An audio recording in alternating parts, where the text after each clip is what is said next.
So Treyarch is making some pretty big changes to Black Ops 4 pretty soon, and we're going to go ahead and cover those today. So today there was a new update for Black Ops 4, and with that came some verbal updates from Treyarch themselves during the patch notes that I think we should probably cover because they're pretty important. So if you watched my last video, you will notice that my huge problem with the Days of Summer update was how they locked virtually all of the new weapons behind just the supply drops in the game. They're not in the contraband pass except for the Vendetta sniper rifle and the weapon bribe. You know, you have to get these weapons basically by luck. And even with the weapon bribe, I didn't know this at the time, but you can also get Mark II weapons out of that, which have been in the game for months. So even on the weapon bribe, which is supposed to avoid the watered-down state of the black market itself, they watered down the weapon bribes with things that you probably already have if you play the game a decent amount. Anyways, we got a big update on that today, and they addressed the new weapons, they addressed the criticism, they addressed the contracts feature that they will be adding to the game soon,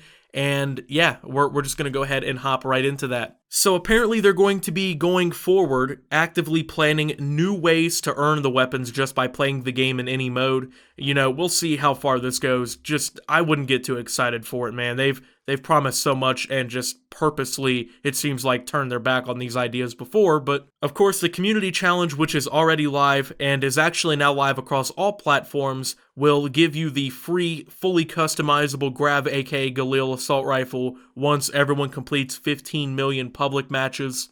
Basically, this is a gun we already saw in Blackout and Zombies. Apparently, it'll have attachments and camos and whatnot for itself. I mean, I would expect for it to if they're going to release that weapon in multiplayer, but apparently that will be coming to the game once we complete that. We already knew that. I mean, that's been in since the update itself. But they did give us some new details on contracts, which is another way that you will be able to apparently earn the weapons just by playing the game in any mode. You will deliver yourself in-game rewards by completing daily rotating challenges. Pretty much what we already expect. Now, one thing about this that they definitely did not state, and I think that's worrying, they never state that you will be able to directly earn the weapons through contracts, as in they never said that they will just give contracts to give you the new weapons, which, you know, would be ideal, but I just simply don't see that happening. I think that just like the screenshot here you're going to be seeing in this review shows, you're basically just going to be getting XP and these supply drops. I mean, come on now. I don't see them ever giving us any free method of earning these weapons outright. We'll go ahead and get into the more details about that here very soon. Anyways, another way will be a path apparently to earning more reserves in all modes, including Zombies multiplayer, Blackout, and League play. We'll see about that, of course.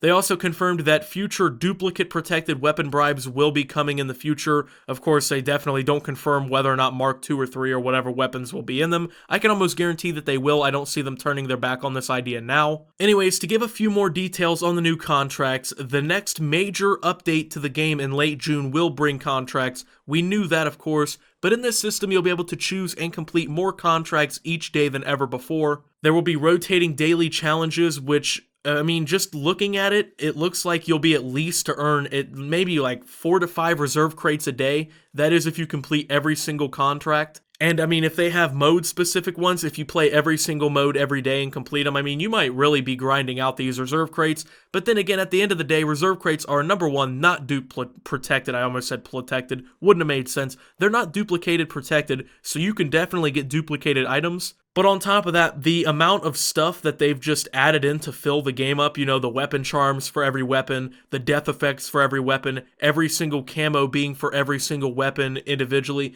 I mean, it's not really going to seem to matter that much. I mean, you're just getting more and more chances at the slot machine at this point, which I guess is good. I mean, I'm not going to complain too much. At least they are bringing contracts to the game. I mean, hopefully they do come in late June like they're saying. I'm pretty excited for that feature. I mean, it might actually get me to play the game more. I'm not 100% yet. And, you know, it's something that should have been in the game from launch. I mean, I think we can all agree on that. This is something that I think should have been there when the game came out. Then again, most features were not there when this game came out. So, I mean, they're finally completing the game. I can say that, so. Going forward, today they finally brought out the Days of Summer game content update to the Xbox One and PC. Alcatraz returns on PS4 with 2 new destinations. The Bare Bones Objective Mosh Pit playlist is now in multiplayer. They made changes to the MX-9, the S6 Stingray, the Locust, the Ballistic Knife. There's new gameplay and performance improvements. The community challenge is live on all platforms, so they did bring some new stuff to the game today, primarily just new playlists, that's really it, and some buffs/nerfs, I guess, to some of the weapons, primarily DLC, of course. The grind map, which came to PS4 with the update, is now live across the entire board, so Xbox One and PC players will be playing grind today. Capture the Flag is also live on all consoles. The bare bones objective mosh pit is in domination. Control, hardpoint, safeguard, search and destroy is now across everything. The summer map update is coming, and the water balloons and whatnot, that stuff's all coming, of course, to the Xbox One and PC. The gauntlets and stuff and zombies are also coming. And the new destinations on PS4 for Alcatraz include a multi-level submarine. It's apparently like the icebreaker submarine in multiplayer. Yeah, that's great. On the other end, there's a shipwreck, which allows you to jump between different levels and fight at tilted angles, offering vantage points towards the cliffs and stuff like that. There's new gameplay options in the shallows between the main island and the small island. One of the cell blocks in the main island itself mysteriously vanished from the cell house. That's going to change some sight lines and create new open spaces in the center of the building. The roof is open to this area. There's a new landing point, basically, and new grappling and combat opportunities. I mean, that's pretty cool. I'm glad that they updated the map. That looks pretty cool. So, I mean, at the end of the day, this is just yet another one of those updates that the game has needed for a while. The game needs these consistent updates where they're changing things up and giving updates on stuff. Overall, I'm not really too mad about this update. I mean, they did some good things. I'm glad they addressed some of this stuff and are, at least being a little bit more open with the community as to what's going to be happening. I mean, they definitely didn't have to be, knowing Treyarch. I mean, over the whole course of this game, they definitely have not been very cooperative with the community. I mean, honestly, it's just a shame we even have to get to this point where, like, we have to beg Treyarch to give us opportunities to enjoy the new content.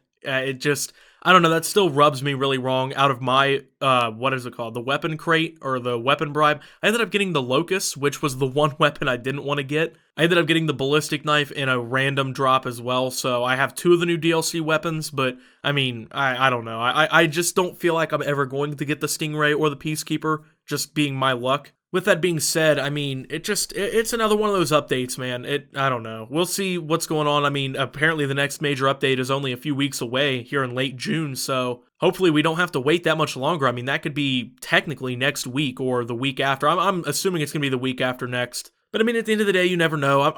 I'm waiting for that update. I feel like that's going to be a lot better of an update because it'll actually give me a reason to grind this game again. But I mean, that's pretty much it for this video, you guys. Thank you for watching. If you did enjoy, make sure to leave a like, subscribe if you're brand new around here on my channel. Follow me over on Twitter at SubToOptimus. I post memes, thoughts, and updates over there. It's a surefire way to get notifications of all my newest content. Join the Discord down below. Lots of great things going on down there as well. And until my next video, guys, this is Optimus, playing Black Ops 4, and signing out.